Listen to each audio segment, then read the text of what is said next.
Hello everyone. आज हम applied mechanics के सेंटर ऑफ ग्रेविटी चैप्टर के एक प्रॉब्लम को सॉल्व करेंगे। वो प्रॉब्लम मैंने यहाँ पे ड्रॉ कर दी है। इन प्रॉब्लम्स में आपको सबसे पहले ये चीज़ ध्यान रखनी है कि इस टाइप में जो आपको डायग्राम्स दिए हुए हैं, इन डायग्राम को आप सिंप्लीफाइड डायग्राम्स में कन्वर्ट करें। दैट मीन्स कि जिनकी सीजी आपको पता हो। तो सबसे पहले जैसे कि आपको ये डायग्राम यहाँ पे दिया हुआ है, मैंने इस डायग्राम को क्या किया है, इसको सिंप्लीफाइड डायग्राम में कन्वर्ट कर दिया है, जिसमें मैंने उसको अलग अलग पार्ट्स, पार्ट 1, पार्ट 2 और पार्ट 3 में कन्वर्ट कर दिया है। तो सबसे पहला काम आपका यह रहेगा कि आप इन अलग अलग पार्ट्स के एरिया फाइंड आउट करोगे। फिर इन एरिया का जिस एक्सिस के रेस्पेक्ट में आपको सीजी निकालना है, उसके रेस्पेक्ट में आपको डिस्टेंस कैलकुलेट करनी होगी। तो सबसे पहला काम हम क्या करेंगे, जो आपने अलग अलग पार्ट्स किए हैं, इन अलग अलग पार्ट्स की आप एरिया कैलकुलेट करेंगे। तो सबसे पहले हम लेंगे पार्ट 1। पार्ट 1 एरिया क्या हो गया इसका 10 इंटू 2.5, जो आपका इसका विड्थ और लेंथ दी हुई है उसको आप मल्टीप्लाई करके इसका एरिया कैलकुलेट करेंगे। देन आफ्टर एरिया आप कैलकुलेट करोगे सेकेंड पार्ट का आपको एरिया कैलकुलेट करने के लिए आपको जो डायमेंशंस दी हुई है, उन डायमेंशन से आपको उसका एरिया कैलकुलेट करना है।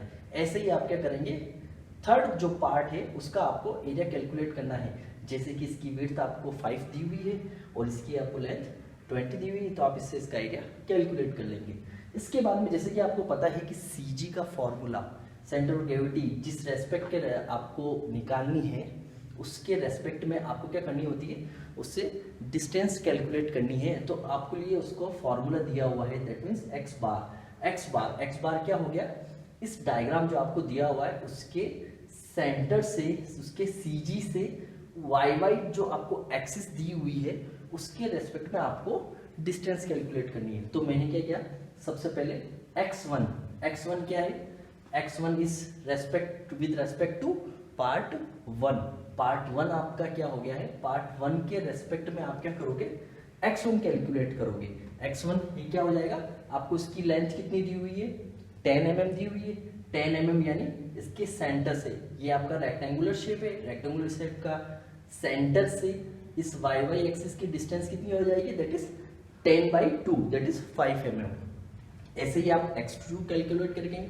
x2 कैलकुलेट करने के लिए आपको क्या करना पड़ेगा, जो आपका पार्ट सेकंड दिया हुआ है, इस सेकंड पार्ट के सेंटर से y की डिस्टेंस आपको कैलकुलेट करनी है, दैट इज वो क्या हो जाएगी 10 - 2.5/2, ये आपकी डिस्टेंस आ जाएगी 8.75 mm। ऐसे ही आप x3 कैलकुलेट करेंगे। नेक्स्ट अब आ जाइए आप y बार पे। y बार का फॉर्मूला आपको पता है, y बार यानी कि आपको जो सीजी निकालनी है इस दिए हुए डायग्राम की, वो किस रेस्पेक्ट में आप निकाल रहे हो, x जो ये एक्सिस दी हुई है इसके रेस्पेक्ट में आपको सीजी निकालनी है। तो सबसे पहला काम आपका क्या रहेगा, आप y1 कैलकुलेट करेंगे। y1 किसका है, पार्ट 1 का किसे, सेंटर से आपको x की जो एक्सिस दी हुई है उसके रेस्पेक्ट में कितनी डिस्टेंस दी हुई है। तो सबसे पहले आपका काम क्या रहेगा कि मुझे ये डिस्टेंस दी हुई है 20 प्लस ये मेरे को इसकी विड्थ दी हुई 2.5, तो 20 + 2.5/2 दैट इज 21.2.5। इसके आगे ऐसे ही आप y2 और y3 कैलकुलेट करेंगे। नेक्स्ट आपके पास फॉर्मूला है, आपने सारी चीजें कैलकुलेट कर ली है, a1 a2 a3, और ऐसे ही आपके पास आपने वैल्यूज कैलकुलेट कर ली है, x1 x2 x3 y1 y2 y3। तो आप क्या करेंगे, फॉर्मूले में वैल्यूज पुट करेंगे।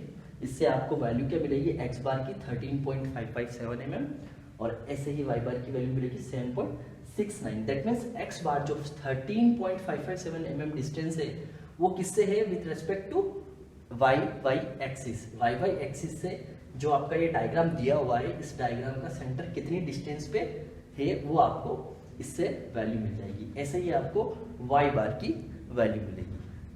Thank you.